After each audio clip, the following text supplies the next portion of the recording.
ඔයාට හිතනවද ඔයා ෆේල් වෙලා තියෙන්නේ කියලා හැම දෙයකින්ම? ඒ කියන්නේ ඔයා මට පොඩි කතාවක් කියන්න දෙන්නකෝ. ඉතින් මේ කතාව මගේම ශිෂ්‍යාවක් ගැන. මට හම්බෙන්නේ O-level exam එකට මාස කිහිපයක් තියලා. ඒ වෙනකොට හොඳටම මානසික වැටලා හිටියේ. යාට exam එක කරගන්න බෑ. එයා දුර්වලයි, මුකුත්ම කරගන්න බෑ කියන මානසිකත්වය තමයි යා හිටියේ. ඉතින් මං හිතුවා මේ ළමයට කොච්චර මම විෂය කරුණු පවන්න හැදුවත් එයා ඉන්නේ එයා ෆේල් වෙලා මුකුත්ම කරන්න බෑ කියන මානසිකත්වෙන් නම් එයාට විෂය කරුණු පෙව්වත් අර අපි හිතන තරම් සාර්ථකත්වයකට එන්න බෑනේ. අන්න ඒක මම අවබෝධ කරගෙන මං එයාට කිව්වා මුලින්ම අපේ මනස හදා ගන්න ඕන විදිහ සහ අපි වැඩ කරන්න ඕන විදිහ. ඉතින් ඒ විදිහ ගැන මම වීඩියෝස් මීට කලින් කරලා තියෙනවා. අද වීඩියෝ එකේ මම එයාගේ කතාවත් එක්ක ඒ ගැන තව ඔයගොල්ලන්ට පැහැදිලි කරන්න. ඉතින් යා ඊටාම දුර්වලව හිටියේ විෂයන් දෙකකට. ඒ විෂයන් දෙකට ඒ මාස කීප විභාගෙට මාස කීපයකට පෙර බලද්දි S මට්ටමක තමයි යා හිටියේ. හැබැයි අවසානයේ යා ඒ විෂයන් දෙකටම ඒ සාමාර්ථ අරගෙන විභාගෙ සමත් වෙනවා. ඉතින් යා කොහොමද ඒක කරේ කියන කතාවයි මෙතන කියන්නේ. මුලින්ම යා හිටියේ එයා ගැනම ලැජ්ජ වෙමින් එයාටම දොස් පවර ගනිමින් දොස් පවරනවා කියන්නේ මම වැඩක් නෑ, මම වැඩකට නැති කෙනෙක්, කොච්චර වැඩ කරත් මෙහෙමයි, අනිත් ළමයි ටිකක් පාඩම් කරත් හොඳ ලකුණක් ගන්නවා, ඒත් මට බෑ කියන්නේ. ඒ වගේම අර නිකන් එයා යාටම මුමුණ ගනිමින් හිටියා මම ෆේල් කෙනෙක්, වැඩකට නැති කෙනෙක් කියන එක. ඉතින් මුලින්ම කරන්න ඕනේ සිතුවිල්ල අයින් කරන එකනේ. ඉතින් මේ පාඩම් කරලත් ලකුණු නෑ කියලා ඕගොල්ලෝ කරන චෝදනාවට මං කියනවා ඔයාලට ප්‍රායෝගික, ඒ කියන්නේ කරන්න පුළුවන් මට්ටමේ හොඳ ප්ලෑන් එකක් තියෙනවා නම් එතනින් එහාට ගොඩ දාගන්න පුළුවන්. ඒ කියන්නේ දැන් අපි පාඩම් කරනවා කියලා අර විෂයනුත් ටිකක් කරනවා, මේකිනුත් කරනවා, අද හවස බෑ කියලා හිතනවා, හෙට කරනවා කියලා එහෙම නිකන් අර ඔක්කොම මික්ස් කරගෙන සුප් එකක් වගේ යන්න ගත්තොත් තමයි සමහර කොටස් මගේ ඇරෙන්නේ. ඒකට එකක්වත් හරියට වෙන්නේ නැහැ. හැබැයි අපි හොඳ ප්ලෑන් එකකින් මේ වැඩේ කරන්න පටන් ගන්නවා නම් ප්‍රායෝගික ප්ලෑන් එකේ මේක කරගෙන යන්න පුළුවන් වෙනවා. ඉතින් මං මගේ ළමයටත් දුන්නේ මුලින්ම ප්ලෑන් එකක්. හැබැයි කියන්න ඕනේ එයාටම අවංක වෙලා ඒ ප්ලෑන් එකේ වැඩේ තිතරම කරගෙන ගියා.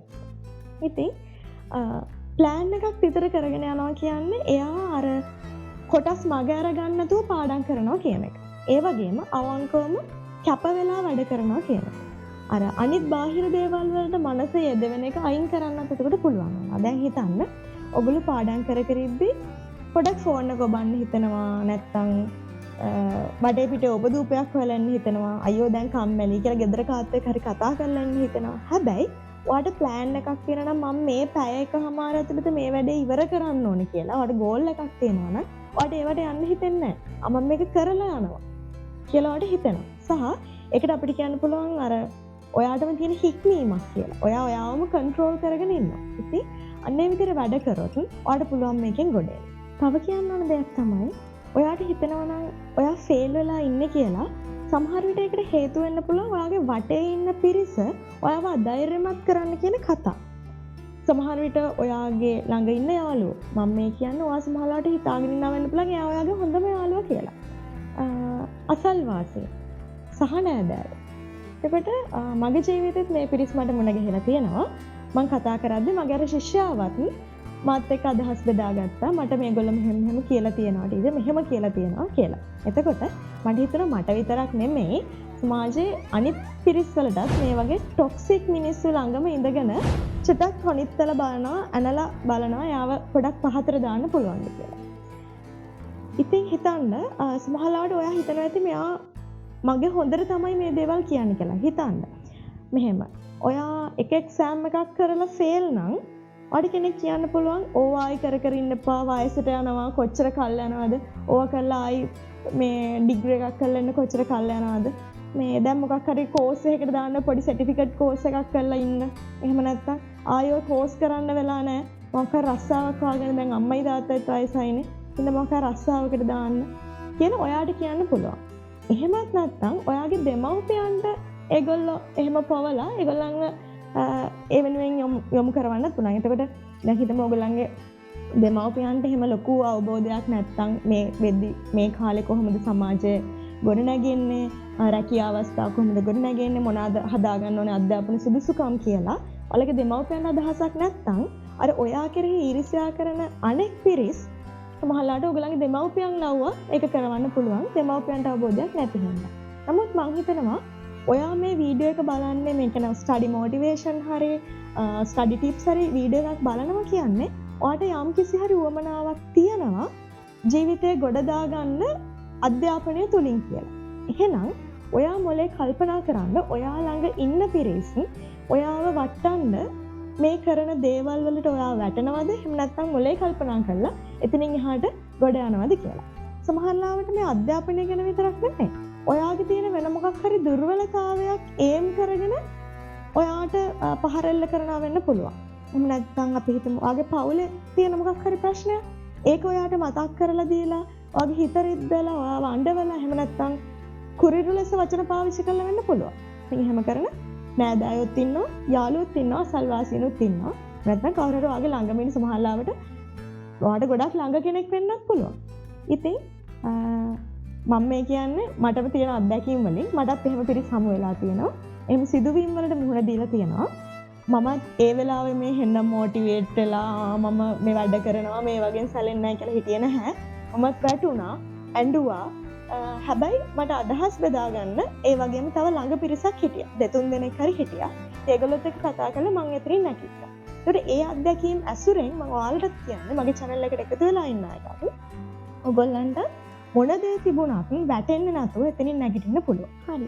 ඉතින් එහෙනම් මතක තියාගන්න මේ ෆේල් වෙනවා කියන එක වටනවා කියන එක හරියට නිකන් ස්ථීරවම කවදාවත් කඩන්න බැරි වෙන්න යකඩ වලින් කොන්ක්‍රීට් කරලා ගහපු තාප්පයක් නෙමෙයි. මේක නිකන් අර පයින් ගහලා දාන්න පුළුවන් පොඩි ගලක් වගේ ෆේල් වුණා පයින් ගහලා දාන්න. හරි ආයෙ දැන් ඒක වැඩක් නැහැ. ඔයාව මුල ඉඳන් ස්ටෙප් බයි ස්ටෙප් ගොඩනගන්න පටන් ගන්න. හරියට නිකන් අර ගඩොල තියලා ගියක් හදන්නේ අන්න ඒ වගේ. ඒ වගේ මතක තියාගන්න මේ ඔයාව ගොඩනගනවා කියන එකත් මේ ෂණිකව නිකන් මැජික් එකක් වගේ මවලා කරන්න පුළුවන් දෙයක්වත් නෙමෙයි. ඒකට යම්කිසි කාලයක් ගත වෙනවා. හැබැයි ඒකේ හොඳම පොයින්ට් එක තමයි ඔයාව ගොඩනගන්න පළවෙනි ස්ටෙප් එක තියෙන එක. ඉතින් එහෙනම් ඔයා එක ගලක් තියනවා. ඔයාගේ ප්ලෑන් එකක් හදනවා. ඔන්න පළවෙනි ගල තිබ්බා. ප්ලෑන් එකට දවසක් වැඩ කරනවා. සතියක් වැඩ කරනවා. මාස කිහිපයක් එක දිගට ඒ විදිහට වැඩ කරගෙන යනවා. අන්න ඔයාව ෆෝකස් කරලා වැඩ කරන එකෙන් ඔයා නොදැනුවත්වම ස්ටෙප් බයි ස්ටෙප් ඔයාව ගොඩනගලා. ඒකෙදිත් මතක තියාගන්න ඔයා මේ වැඩ කරගෙන යද්දිත් ඔයාව ආපහු පොඩි ෆේලියර්ස් වලට තියෙන්න පුළුවන්. දැන් හිතන්න තාප්පෙම මෙහෙම බැඳගෙන යද්දි ඔයාට එක ගලක් වරදින්න පුළුවන්. එක ගලක් වරදුනා කියලා මුළු ඔක්කොම විනාශ කරලා දාන්න ඕනේ. නෑ එහෙම වෙන්නේ නෑ. ඔයාට ඒ ගල වෙනස් කරලා ආපහු තාප්පෙ බැඳගෙන යන්න පුළුවන්. අන්න ඒ වගේ. ඉතින් ෆේල් වෙනවා කියන එක ඔයාට උරුම දෙයක් කියලා ඔයාට හිතනවා නම් මෙන්න මේ මොහොතේ මේක හිතෙන් අයින් කරලා දාන්න. ෆේල් වෙනවා කියන එක සංසිද්ධියක් විතරයි. ඒක වෙනස් කරලා නෑ මම ජයග්‍රහණය කරා යනවා කියන එක කරන්න පුළුවන් දෙයක්. කරලා පෙන්නපු මිනිස්සු ඉන්නවා කියලා මම කියන්නේ. ඉතින් මේ කතාවේ මම ඔයාලට කියන්න පටන් ගත්ත ළමයා ගැන මට එයාගේ නම ගම හෙලි කරන්න බෑනේ. එහෙම කරන එක හොඳ නෑනේ. නමුත් මං හිතුවා එයාගේ කතාව ඔයගොල්ලන්ට කියන්න ඕනේ කියලා. මොකද එයා මට නම් සුපිරිම චරිතයක්. මට වඩා අවුරුදු ගාණක් බාලා නංගි කෙනෙක් නේ. ඉතින් ඒ වුණාට එයා ඒ වැඩේ සුපිරියටම කරා. හිතරම කරා. ඉතින් හිතන්න මාස කීපකින් S මට්ටමක ඉඳලා ඒකක් දානවා කියන එක සබ්ජෙක්ට් මම කරේ සබ්ජෙක්ට් දෙකයි. ඒ සබ්ජෙක්ට් දෙක ගැන තමයි මම A to Z කියන්න දාන්නේ. ඊටු ඒවා යා මොන මට්ටමක හිටියද කියන්න මම දන්නේ නැහැ. හැබැයි අර දීපු ප්ලෑන් එක විතරම කරනවා. මං හිතන්නේ එයා ඊටත් වඩා වැඩ කරන්න ඇති. කියන්නේ මම කිව්වටත් වඩා උනන්දුවෙන්. මොකද මම ක්ලාස් එකට යද්දී මම කරලා තියෙන වැඩයි සමහර දවස්වල කරන්න කියන වැඩයි ඊට අමතරව තව මොනවා හරි පේපර්ස් ටිකක් කරලා තියෙනවා. තව මොනවා හරි ප්‍රශ්න ටිකක් කරලා තියෙනවා. එහෙම නැත්නම් මේ නෝට් කරගෙන එනවා මේ එයාට මගෙන් අහන්න තියෙන ප්‍රශ්න. ඉතින් හිතන්න එතන මම දකිනවා ලොකු කැපකිරීමක්. වගේම උනන්දුවක් සහ මම කියපු දේ ගැන එයා විශ්වාසය තිබ්බා වගේම එයා ගැන විශ්වාස කරා කියලා. ඉතින් මං හිතනවා මම කියපු දේ ඔයගොල්ලෝ ගන්න නැති කියලා. නිකන් සමරි එකක් විදිහට කිව්වොත් ඉස්සලාම වාගේ මයින්ඩ් එක හදාගන්න ඒ වගේම මට ප්ලෑන් එකක් තියෙන්න ඕනේ. ඒ ප්ලෑන් එක හදාගන්න. ඒකට ඔයගලන්ට උදව් ඕන නම් ඒසොන් channel එකේම කලින් වීඩියෝස් තියෙනවා. ඒවා බලලා උදව්වක් ගන්න පුළුවන්. මම description box එකෙත් ඔයගලන්ට ගැලපෙන links දාලා තියෙනවා.